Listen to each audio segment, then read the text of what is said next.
Friends, அனைவருக்கும் வணக்கம். இன்றைக்கி டிவிஎஸ் ஐக்யூ அப்படின்ற ஒரு வாகனத்தோட டீட்டெயிலான வீடியோ பார்க்க போகிறோம். ஸோ அதாவது அதோட விலைகள் என்ன இருக்கும், அதோட யூஸ் பண்ணுற ஸ்பேர்ஸோட விலைகள் என்ன இருக்கும் அப்படின்றத பார்ப்போம். ஃபஸ்ட்டு வந்து பார்த்திங்கன்னா பேட்டரியோட பேட்டரி தான் நமக்கு ஞாபகம் வரும். ஸோ இந்த பேட்டரி என்ன பண்ணும், நம்ம சார்ஜ் போடும்போது சார்ஜ் ஆகிட்டு அந்த பேட்டரிலேருந்து டிஸ்சார்ஜ் ஆகி வந்து பார்த்திங்கன்னா நமக்கு வண்டி வந்து ரன் பண்ணும். ஸோ இந்த பேட்டரியோட விலை 45,000 65,000 வரலும் இருக்கும். மினிமம் பேஸ் வேரியண்ட்டில் 45,000, டாப் எண்டில் 65,000 வரலும் வரும். அதுக்கடுத்து பிஎம்எஸ், பேட்டரி மேனேஜ்மெண்ட் சிஸ்டம் அப்படின்னு சொல்லுவாங்க. இது வந்து பேட்டரியோட நிலையை கண்காணிக்கும். ஓவர் சார்ஜோ அல்லது ஓவராக டிஸ்சார்ஜ் ஆச்சோ அப்படின்ற மாதிரி விஷயங்கள் நடக்கும்போது பேட்டரியோட பாதுகாப்பை வந்து இது உறுதி செய்யும். இது 5,000 10,000 வரலும் வரும். ஸோ அடுத்து மைக்ரோ கண்ட்ரோலர். ஸோ இந்த மைக்ரோ கண்ட்ரோலர் வந்து பார்த்திங்கன்னா மோட்டாரோட வேகத்தையும் மற்றும் அதோட கரண்ட் ஃப்ளோவையும் கட்டுப்படுத்துறது தான் இந்த மைக்ரோ கண்ட்ரோலரோட வேலை. ஸோ இது வந்து 6,000 12,000 வரலும் வரும். ஹப் மோட்டர் அப்படிங்கிறது வந்து பார்த்திங்கன்னா வாகனத்தை இயக்கிற ஒரு மின்சார மோட்டருங்க. ஸோ இப்போ எப்படி சுவிட்ச் போட்டால் மோட்டர் ஆன் ஆகுதோ அதேமாதிரி வண்டியில் த்ராட்டில் கொடுத்தோம்னா இந்த மோட்டர் ஆன் ஆகி நமக்கு வந்து வண்டியை வந்து மூவ் பண்ணும். ஸோ இது டயரில் நேரடியாக நிறுவப்பட்டிருக்கும். இது வந்து 18,000 25,000 வரும். ஸோ நீங்கள் எடுத்திருக்க வேரியண்ட்டை பொறுத்து இது மாறும்.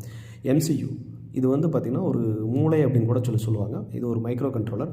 வாகனத்தோட மொத்த மின்சார சிஸ்டத்தையும் இதுதான் கண்ட்ரோல் பண்ணும். ஏன்னா ஃபுல்லாகவே கரண்ட்டில் இயங்கிட்டு இருக்குல்ல. சப்போஸ் ஏதாவது வந்து பார்த்திங்கன்னா இப்போ நம்ம வீட்லேயே ஏதாவது பிரச்சனை ஆகும்போது MCB போர்டு என்ன பண்ணும், ஆட்டோமேட்டிக்காக ட்ரிப் அடிக்கும்ல, அந்த மாதிரி வாகனத்தோட மொத்த மின்சார சிஸ்டத்தையும் தான் கட்டுப்படுத்தும். சிங்கிள் ப்ராசஸர் போல் செயல்படும். இது 6,000 12,000 வரலும் இது வேரியண்ட் ஆகுது. DC to DC converter.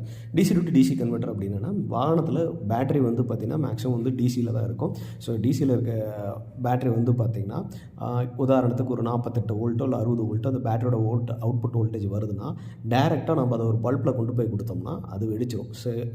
என்னென்னா அந்த இண்டிகேட்டரு, அந்த அப்புறம் வந்து பார்த்திங்கன்னா அதில் ஹெட்லைட்டு, அதுக்கப்புறம் அந்த டச் பேட் வரும். சில இதில் வண்டிகளில் டச் இல்லாமல் சில வரும். அதெல்லாம் என்னென்னா 12 வோல்ட்டில் ஆப்ரேட் ஆகிற டிவைஸாக இருக்கும். ஸோ அதை கன்வெர்ட் பண்ணி கொடுக்குறது தான் DC to DC கன்வெர்ட்டரோட வேலை. அடுத்து வந்து 12 volt load lights and horn display. So இது வாகனத்தோட ஹாரன் மற்றும் டிஸ்பிளே போன்றவற்றுக்கு 12 வோல்ட் சாதனங்களை இயக்கிறதுக்காக யூஸ் பண்ணுறது வந்து பார்த்திங்கன்னா இது 3,000 6,000 வரும். அடுத்து சார்ஜர் வந்து பார்த்திங்கன்னா 3,000 to 7,000 ருபீஸ் வரும். இது பேட்டரி வந்து சார்ஜ் பண்ணுறதுக்கான இது. ஸோ இதுதான் வந்து பார்த்திங்கன்னா அதில் இருக்க இம்பார்ட்டண்ட்டான பொருட்கள். இது பேஸ்லேருந்து உங்களுக்கு டாப் அண்ட் வேரியண்ட்டு பொறுத்து ரேட்ஸ் மாறிக்கிட்டே இருக்கும். இந்த காணொலி உங்களுக்கு பயனுள்ளதாக இருந்திருக்குன்னு நம்புகிறோம். ரொம்ப நன்றி.